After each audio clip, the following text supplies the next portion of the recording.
Subscribe कीजिए आपके अपने चैनल को, उसके बाद नोटिफिकेशन के लिए बेल आइकन दबाइए ताकि इसी तरह से आपको वीडियो प्राप्त होती रहे। धन्यवाद। स्वपन अंक लेके कोई भी आपका स्वपन है शुभ या अशुभ अर्थ के लिए आप सब्सक्राइब कर लीजिएगा। जैसे आप स्वपन में अनाज देखते हो तो सूर्य और चंद्र गणना के अनुसार अत्यंत शुभ। अगर आप नदी देखते हो स्वपन में तो मंगल और गुरु गणना के अनुसार अत्यंत शुभ। तो जो आपके स्वप्न हमने कहे उसके अनुसार अर्थ क्या बनता है, शुभ या अशुभ, आपको बताने का हम प्रयास करते हैं। तो आप सब्सक्राइब कर लीजिएगा स्वपन फल के लिए, और डिस्क्रिप्शन में लिंक दिया हुआ है, ज्वाइन हो जाइएगा। ज्वाइन हुए सदस्यों के लिए अलग से वीडियो जो हम प्रस्तुत करते हैं वो आपको अवश्य प्राप्त हो। और जिनकी सदस्यता समाप्त हो चुकी हुई है तो फिर से आप सदस्यता ले सकते हैं। डिस्क्रिप्शन में भी लिंक है, आपके सामने भी ज्वाइन लिखा दिख रहा होगा। ज्वाइन पर ओके करोगे, विकल्प खोलेंगे तो कोई भी विकल्प चुन करके मात्र 239 रुपए के धनराशि खर्च करके पूरे महीने के लिए सदस्य बन सकते हैं। और पिछले वीडियोस भी आप देख सकते हैं और आने वाले समय में और वीडियो भी आपको प्राप्त हो। तो आपके स्वप्नों का अर्थ हम बताने का प्रयास करते हैं, शुभ या अशुभ लिख करके, और ज्वाइन हो जाइएगा। हर हर महादेव, जय माता दी। प्रिय दर्शक, आप कैसे हो आप लोग? उम्मीद करता हूँ कि आप अच्छे होंगे, स्वस्थ होंगे, रक्षाल जिंदगी जी रहे होंगे। और ये मैं हमेशा प्रभु से आपके लिए प्रार्थना भी करता हूँ, करनी भी चाहिए कि आप सब अच्छे हों, स्वस्थ हों, खुशहाल हों, आपका जीवन खुशहाली भरा हो, समृद्धि भरा हो, आपके जीवन में कोई कष्ट कोई परेशानी ना आए, यही हमारी कामना है। तो एपिसोड पसंद आए तो आप लाइक कर दीजिएगा, आपका धन्यवाद। तो आप सब्सक्राइब कर लीजिएगा अगर आपकी रुचि थोड़ी बहुत भी स्वपन ज्योतिष में है। तो कोई भी आपका स्वपन है शुभ या अशुभ अर्थ के लिए आप सब्सक्राइब कर लीजिएगा। अलग अलग स्वप्नों के अलग अलग अर्थ बनते हैं, प्रभाव क्या रहता है, किस तरीके से रहता है। कई स्वपन तुरंत फलित होते हैं, प्रभाव भी देते हैं, कई अफलित भी रह जाते हैं। और इसमें चंद्रमा की स्थिति महत्वपूर्ण होती है। चंद्रमा घट रहा है या बढ़ रहा है, कौन से पैर का स्वपन है, कौन सा नक्षत्र है, नक्षत्र में कौन सा चरण चल रहा है। तो पंचम भाव जन्म कुंडली विश्लेषण में मस्तिष्क का पंचम भाव अचानक धन प्राप्ति का भी होता है। द्वितीय, नवम और एकादश भाव की स्थिति भी इसमें देखी जाती है। तो महादशा, अंतरदशा और प्रत्यंतरदशा का भी इसमें निर्धारण होता है।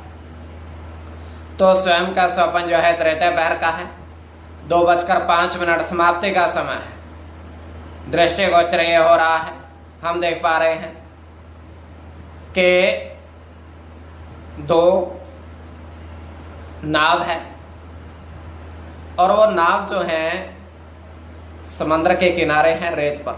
वो चल नहीं रही हैं जल में, समुद्र के किनारे हैं रेत पर। तो उस नाव में बड़े बड़े मटके रखे हुए हैं, और वो मटकों में काफी सारा जल है। नाव के अंदर मटके हैं काफी सारे, सभी मटके जल से भरे हुए हैं, जैसे कि इनको समुद्र के पार लेकर जाया जा रहा है। किंतु वो अभी रेत पर ही हैं, नाव चली नहीं है, नाव के आसपास कोई व्यक्ति भी नहीं है। तो उसके बाद होता क्या है, वो दोनों नावें बिना व्यक्ति के आराम आराम से उस समुद्र के जल में चली जाती हैं और धीरे धीरे आगे बढ़ती हैं बिना किसी व्यक्ति के सहारे के। तो ये केवल हमारा स्वप्न, काल्पनिक सच्चाई बिल्कुल नहीं होती है। तो जो आपके स्वप्न हमने कहे उसके अनुसार अर्थ क्या बनता है, शुभ या अशुभ, आपको बताने का प्रयास करते हैं। सब्सक्राइब आप कर लीजिएगा स्वपन फल के लिए। प्रथम स्वपन जो आपने देखा, आपने कहा उसके अनुसार अर्थ क्या बनता है, शुभ या अशुभ। तो प्रथम स्वपन में आपने देखा, आपने देखा कि 3 नदी, 3 गिनती में नदी हैं। 3 नदी में साधु स्नान करते देखे, काफी सारे साधु, 3 समानांतर नदी हैं, उसमें स्नान करते आपने देखे।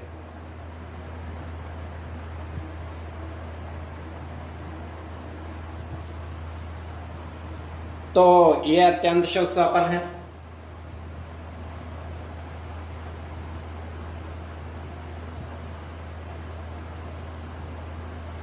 इसमें गुरु के साथ मंगल की गणना होगी, केतु की गणना होगी,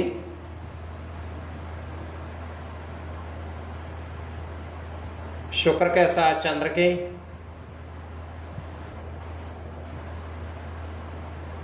शुक्र की गणना होगी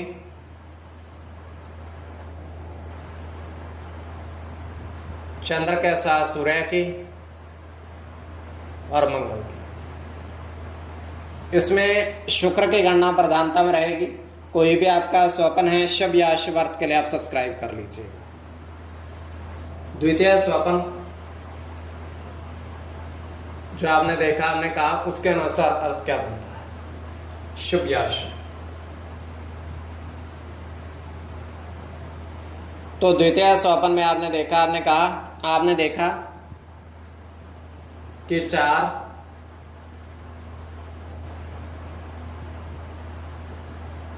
पीपल के पेड़ पर, पेड़ के नीचे दीप जलाए आपने, दीप जलाए।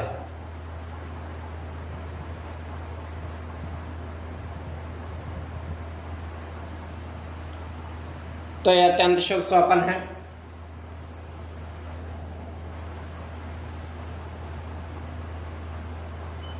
राहु के साथ बुध की गणना होगी।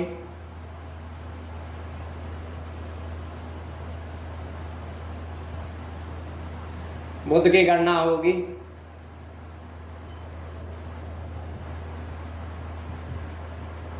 सूर्य के साथ गुरु की,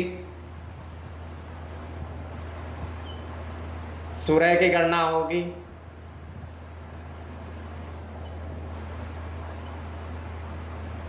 चंद्र के साथ शुक्र की और चंद्र की। इसमें शुक्र की गणना प्रधानता में रहेगी चंद्र के साथ।